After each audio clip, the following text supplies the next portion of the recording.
for now. So next up is SB 445. I understand for this bill we'll be using a translator. Senator Portantino, please proceed. Thank you, Mr. Chair and members. I'd like to begin by accepting the committee amendments and thanking the co-authors who will be added to the bill in the next committee.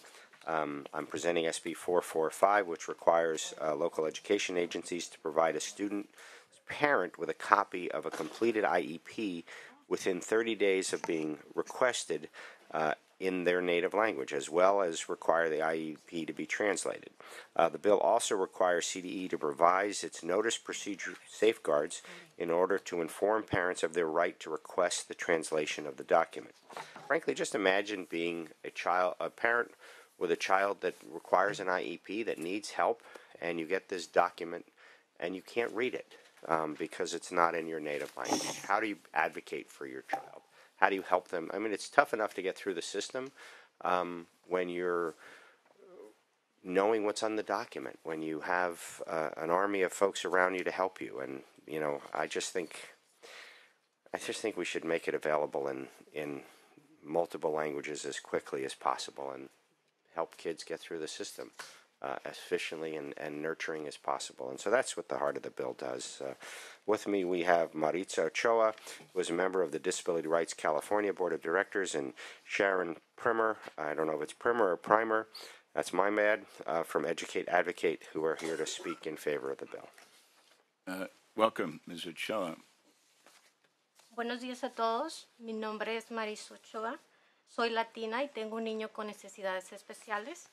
Él se llama Alex, tiene 12 años de edad y está recibiendo educación especial.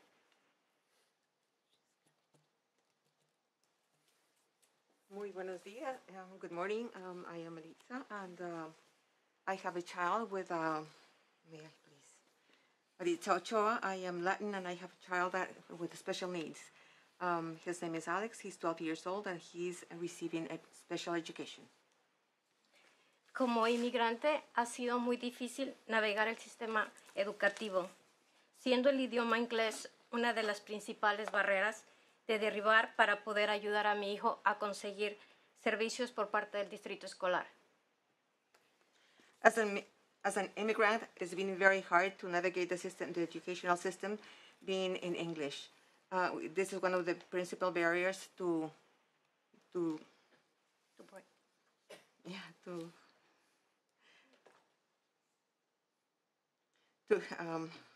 it's a barrier that has to be stopped to be able to help my child get the services from the school district.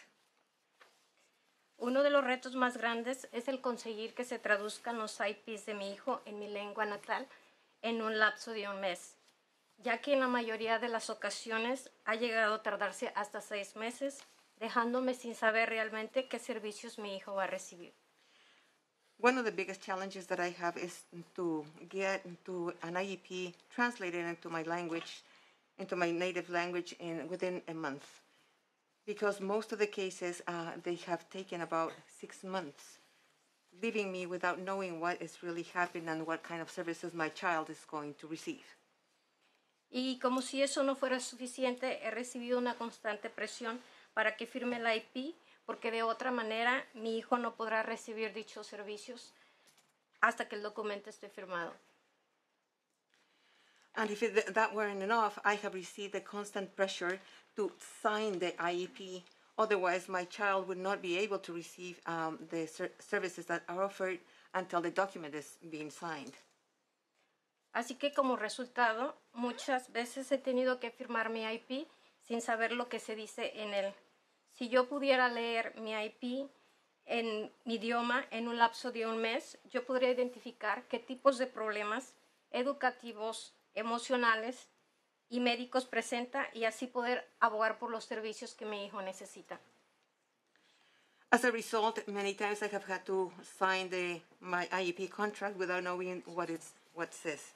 If I could read the IEP, Alex's, my son, and my language within a month, I could identify the type of problems, educational problems, emotional and medical, that he presents, therefore being able to advocate for the services, the adequate services that he needs.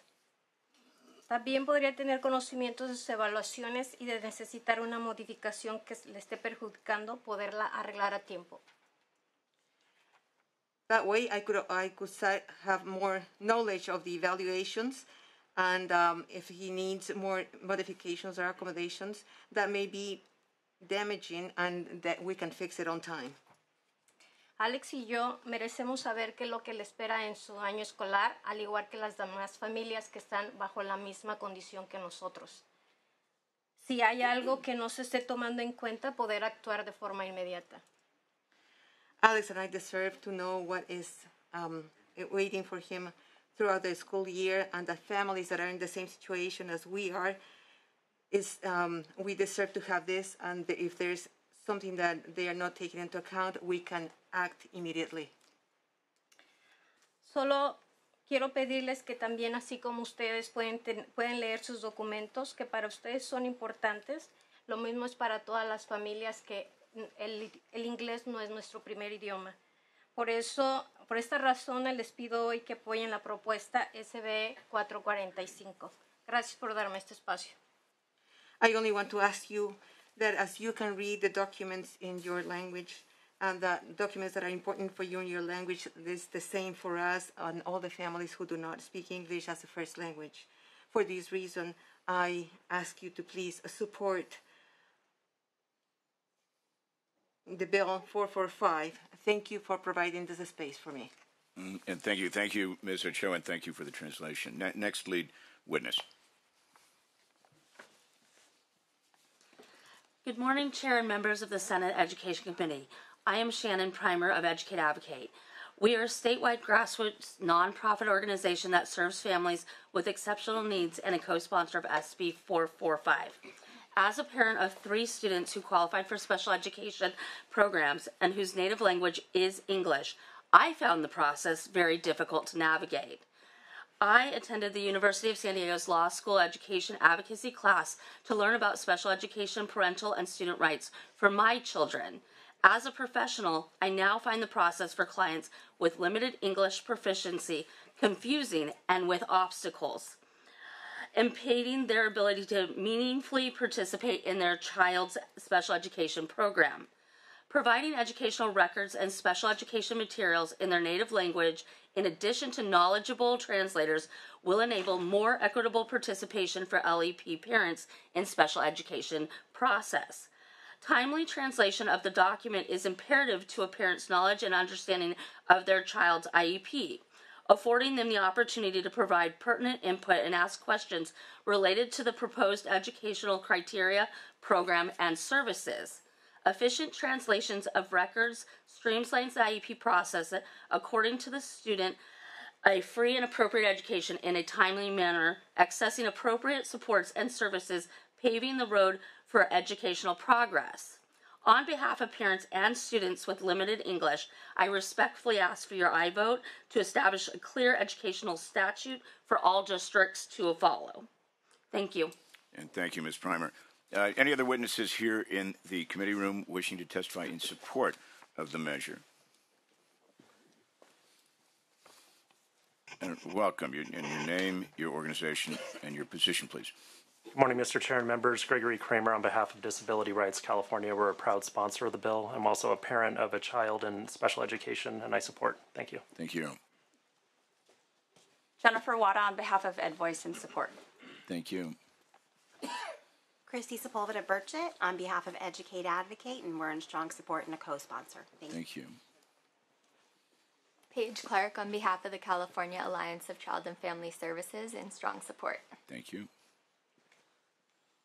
Quentin Levesque on behalf of California Health Coalition Advocacy in support. Thank you.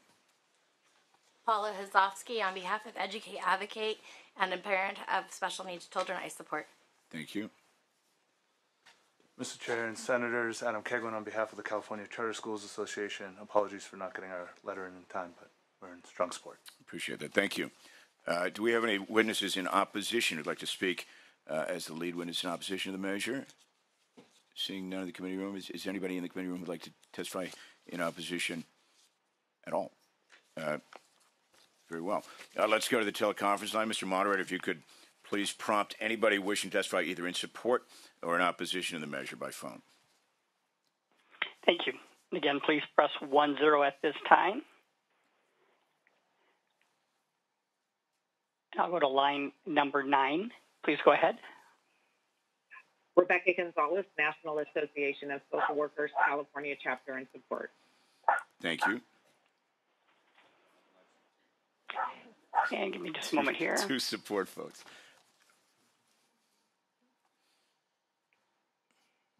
Got one more on hold here, just a second. And we'll go to line number 19. Please go ahead. Daniel Savino, Association of Regional Center Agencies, also in support. Thank you. Anybody else on the teleconference line? Currently none in queue. All right. Thank you, Mr. Moderator. Let's bring it back to the committee. Any members of the committee wishing to speak on the bill? The Vice Chair, click first. Vice Chair, click first. Senator Chobo. Yes. So, a couple of questions on this. Though I support the measure with regards to having the documents being translated, I'm looking at the logistical part of it for the school districts.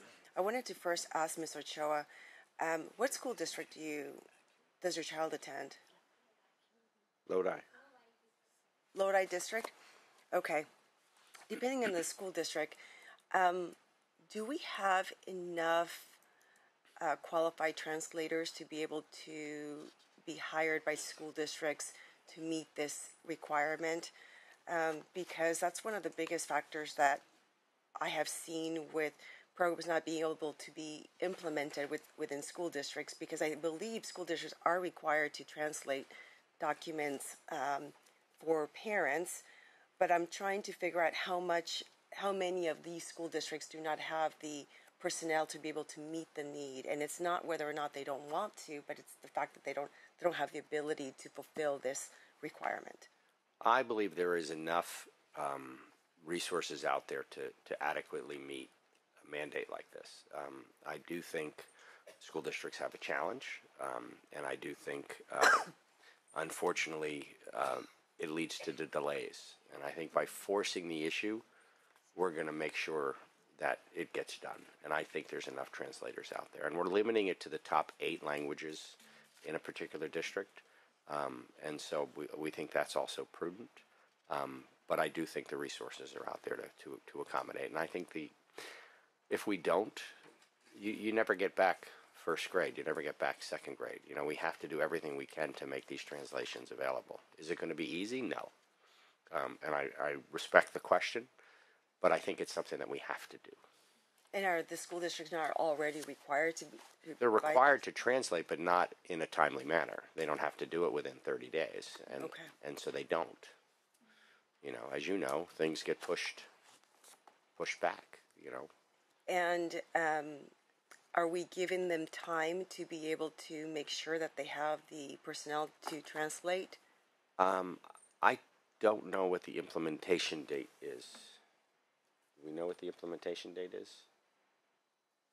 That is. And what happens if we don't have someone capable of? We don't have punitive measures in it. Okay, so what are the teeth for the measure? Well, the teeth are, if you require it, they're going to do it. But right now we're not penalizing them for not doing it, but we're requiring them to do it. And again, once first grade is over, first grade's over. I mean. So this is only for first and second? No, I'm just saying you don't get those young. Oftentimes, if you do things in earlier grades, it has a bigger impact. And what I'm saying is, when those IEPs first come out for the younger kids, that is a missed opportunity if we don't take it. And so, I'm not debating that it's going to be difficult, but I'm saying the benefit is worth that difficulty. And that's what I completely agree with you. I believe that it is a benefit. It is something, but the reality is we just want to make sure that our school districts are able to implement this policy in a timely manner, an efficient manner. Tengo otra pregunta para la señora Ochoa. Señora Ochoa, de casualidad, ¿no tiene o no hay servicios de traducción en su comunidad que puedan ayudarla a traducir esos documentos académicos? And so before she answers, Senator Schobach, I think the translator has departed, so you're going to have to translate the answer as well. Perfectly. So My question was, I'm also asking whether or not Ms. Ochoa has the ability to reach or have access to translating services or people that are bilingual that can help her translate these academic or IEPs for a child in her community. No tenemos. ¿No tiene ningún servicio donde puedan traducir esos documentos en español? No, y aparte también trabajo con muchas familias igual latinas como yo que no hablan completamente el inglés o no lo hablan en su totalidad de otros distritos y estamos en la misma circunstancia. De casualidad, ¿sabe usted si en la escuela qué número de personas son bilingües en el distrito escolar que tengan la facilidad o la capacidad de traducir los documentos? ¿No hay nadie en la escuela que le puedan ayudar a traducir? O sea, en la escuela, lo que se supone que el distrito tiene la responsabilidad de traducirnos, sí. Pero no tenemos un lapso, a veces se tardan 6 meses, han llegado a tardarse hasta 1 año y se supone que el contrato de un IP es 1 año. Entonces las familias no sabemos qué servicios van a recibir. ¿Y usted directamente en la escuela no provee clases en inglés donde puedan ayudarle a traducir esos documentos? No provee ningún tipo de clase. Y se imagina, o sea, si nosotros vamos a una escuela a que nos den eso, a traducirlo. En inglés es complejo porque hay términos médicos y muchos otros técnicos. Entonces, para encontrar una persona culturalmente también para que nos ayude a entender el idioma, también cuesta trabajo. Uno de los comentarios que le hice al autor fue de que, como sabemos, las escuelas tienen la responsabilidad de traducir documentos al idioma natal de los estudiantes y de los padres. Pero uno de los problemas que encontramos es que muchas de las escuelas no tienen la capacidad de encontrar a alguien que tenga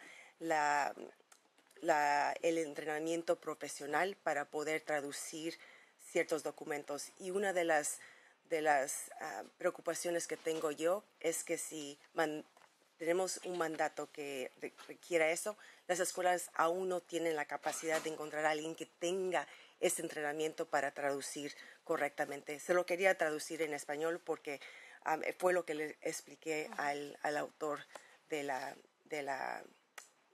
esta ley. Así que solo quería preguntarle eso. Gracias por sus comentarios. Just wanted to make sure that she understood what my questions and concerns were to the author. And then the other question I asked was whether or not the school districts had personnel who spoke that were bilingual that could translate that she could have access to other than official. And then the other question and her answer was? Oh, and her answer was that they do have it, but with technical language in the IEP. They don't have anything. Understood. And then the last question that I asked her was whether or not the school district facilitated classes to teach English to help that perhaps could have the teachers be able to translate the document. So just finding other resources within the community to be able to translate. I appreciate that. Let me have the author speak to those issues, please. So one thing, some school districts, frankly, complete these within 10 days. So some districts take inordinately longer periods of time. And what we're trying to do is create a uniform system so there's certainty for the families. Obviously, we have a multicultural state. There is numerous professionals that speak multiple languages. I think school districts will accommodate this, but we need to make sure that it's required of them to do it. And so that's what we're trying to do here. Thank you, Senator Schobach. Senator Wilk, you had a question? Go ahead. No question, just a comment. So my wife Vanessa and I, one of our children's special needs, I believe that we are educated consumers, and even we had problems at times, navigating the system. So I don't even begin to fathom the hurdles these families go through. And so I salute you for continuing to push this bill because it's the right thing to do, because education is about lifting up everybody, and it's a lack of compassion on the administration for vetoing this twice. So I'm definitely supportive of it. I did get a text from my mother-in-law who wants me to ask you if I could be added as a co-author at the appropriate time. And then I personally think, I know a lot of members in both houses kind of felt emasculated over the last few years and not being treated as a co-equal branch of government. This is one of these bills that I think if it were to get vetoed again, that we probably ought to take a look as a body, 3, 4, 5, I don't know, 6 bills and actually override a veto and kind of reassert ourselves in the process. But this is a righteous cause, and I love your passion on this issue, and I hope you're successful this time. And given the request came from your mother-in-law, I will proudly put you on as a... And can we take that as your close, Senator Portantino? Yes. Oh, actually, she just texted again. She said thank you, and she said it'd be nice if and she calls you Anthony. So I mean, you guys have a personal relationship. If I could be principal co-author, she wanted to know if that was possible. Tell her anshusht, which means of course in Armenian. Just okay. And so now you're just showing off. All right. Por supuesto. All right, everybody, thank you for participating in this family reunion. So, I've got a motion for Senator Glazer. I actually will give you an opportunity to close. Would you like to close or Senator Portantino? I thought you gave my. I did. Yeah, I don't know. This Senator Wilk trumped it. So I respectfully ask for an item. I appreciate that. And so to be clear, there are amendments to ensure consistency with existing law related to nonprofit charter schools. You have accepted those amendments. We have a motion from Senator Glazer. Madam Secretary, please call the roll. The motion is do pass as amended, but first amend and re-refer to the Committee on Appropriations. Newman? Aye. Newman, aye. Ochoa Bogue? Aye. Ochoa Bogue, aye. Cortese? Glazer? Aye. Glazer, aye. McGuire? Smallwood Cuevas? Wilk? Aye. Wilk, aye. Next up, SB 467. I will be interested in how Senator Wilk's mother-in-law feels about this